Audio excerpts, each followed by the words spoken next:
Yo riders, Manuel here, servus from the Pain Cave. I'm back in the game, stage 3 of the Zwift Racing Series, Kick and Sprint. Let's check out the start list to find out who is the favorite for today's race. And what a surprise, it's me. At least that was 5 minutes ahead of the start, because at that time there were only 10 riders listed. So there might be some strong late joiners and I might not really be the favorite in the pan. And on top, I felt a bit nervous or uncertain because that's my first race in a few weeks, and I didn't know whether I have the legs to follow the attacks. Let's get back to the action. We're doing Sand and Sequoias, 22 kilometers of fast flats, rolling terrain, and that all-important sprint finish. Let's see how it plays out today. The start was pretty easy. You see 200 watts average at this point. I was surprised that there were no attacks. Just said that, and there is the first attacks coming in. I'm not really worried because in that flat section here, in the desert, I kind of assume that this will all kind of stay together. So I will not play the part of chasing the guys, and I will enjoy some draft and try to save the energy. As I told you, I was a bit uncertain. How is my form? Like, can I compete for the victory? I definitely wanted to wait for the Teton Grove, so for the climb that will come later, and then see how it goes. Like, how is the pace there, and yeah, what are the guys cooking? You see, I also turned on the right stats. That's why I also changed the layout. Let me know how you like that. I think it gives a bit more overview, and yeah, you can see the right stats, which is a great addition. So I really love that, to be able to see if you're kind of doing some PBs at this moment. This kind of gives some extra motivation during the training rides. So you see, there's no action during the race. We had a few attacks at the beginning, but now, like, on the bottom center, you see like just green and blue colors in the graph. So no big efforts, and still my average pace is at 205 watts, which is at 3.2 watts per kg. So that's pretty easy here. My BPM is at 148, 150 now. So this is like really zone 2 for me. So, but we are getting close to the first real test. And you see, I'm trying to be in a good position, so I can enter that at the front and see how my legs will do once it starts to climb up the climb. So you see the first guys are attacking. Try to stay there, opening up the gas here, 5.5 watts per kg at this moment. In a good position. You see 26 guys are in the pan. We are here in A category. So yeah, it's just about following these attacks. I knew this will kind of be too easy here to break away, but I'm definitely ready to try something in the real climb, which is coming pretty soon.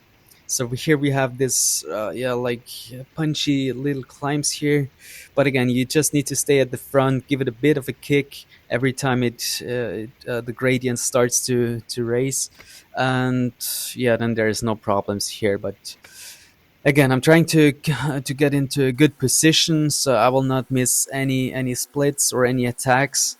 But yeah, so far so good. Again, no one tried to break away. Everyone is kind of a bit hesitating here today. It's not really a fast race. You see my average watts is still at 214, so 3.4 watts per kg. So that's pretty easy. But let's see if that will change now, because we're approaching the Teton Grove. You see it here on the bottom right, 2.6 kilometers at 2.2%. So again, not really steep. I mean, there is also like this flat section at the beginning, like, included. So the real climb is, again, I think, starting now and around like 3 to 4%, but still not steep enough to really be able to make a difference. So the draft is very important, and this is also why no one is kind of really making a move here. You see that French guy is trying to increase the pace here, trying to show his legs, but not really serious. Like, we're going pretty easy here, 4.4 watts per kg. I mean, my heart rate is at 183, but I still have some room to increase that. Now I'm kind of in a bad position. I need to get back to the front, need to close this gap here with 6.4 watts per kg. So that was a big push here. We're approaching the top of the climb, and I decide, like, okay, let's get to the front and see if I can kind of break away on top. And there's another guy having the same thought here. Alexis from Belgium, and we're going together. I'm trying to follow him. He is really sprinting up the hill. We're creating a small gap here. You see Liba here. He is already more than 10 meters behind. I'm trying to get in the wheel of Alexis. Could make that happen. And you see here my effort, 4 minutes 19, 304 watts, 92% effort. So pretty good effort. We are having a gap of 3 seconds, and let's see if we can work together and make this move stick. But the guys are chasing in the back, so they won't let us go here at this moment. I mean, it's always important to create a gap of like 5 to 10 seconds, because at that point, like, people will start to, yeah, not work together really well. Like, everyone's kind of waiting for another guy to take the front, take the lead, and do some work. So that's what we kind of need to do. Like, we need to create that gap of like 5, 6, 7 seconds. I'm pushing hard here up that KICKR, 7 watts per kg. But you see the guys in the pack, they're also trying everything. You see here they're also going 8 watts per kg. And they're just 3 seconds behind, so that's not enough to break away. Sorry also for the lags here. It was pretty warm that day, and that kind of, yeah, is a challenge for my computer. I will be better in the next video, but I think it was still an entertaining race, so I didn't want to, yeah, keep that away from you. So we are still in the lead, but now at this moment I kind of decided, okay, it will not work. We are still at 2 seconds. It's a big group, and we're just kind of wasting energy here at that point. So the main group, will kind of catch us in a few seconds, and we still got 5 kilometers to go. So let's try to recover a bit from that effort and get ready for the final sprint. I'm trying to do another small move here. Not really like serious one, but I just kind of tested how I can do like these small climbs here. Sitting in a good position at that point, yeah, trying to recover, and you see there's an attack coming. I'm trying to chase that guy down. Oh damn, these legs are incredible. So I'm increasing the pace here, 9 watts per kg, doing a short sprint here to stay with the guy. And yeah, I was doing pretty good race here. Like, I was closing down some gaps. I was attacking myself, and yeah, that went pretty well until around, in a second here, you see I kind of missed that.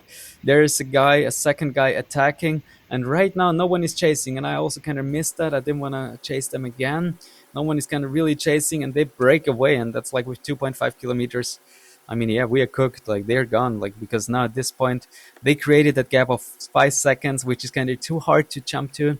So everyone is just looking at each other, and no one kind of really wants to do the work at the front. So yeah, we're done, as it seems. 10 seconds gap to the leading two guys, and yeah, this will just be about third place. And yeah, let's see if we can do that. Another attack coming in. Again, no one is kind of chasing. I also kind of don't want to start the sprint so early, because it's still 700 meters, and this will hurt a lot. But it seems like I'm really like frustrated at that moment, because I feel like, oh damn, another guy just went away. But we might still catch him. So let's see. Final 400 meters. We are starting the sprint here. I'm in a good position. I want to get some draft at the end, so I don't want to start the sprint too early.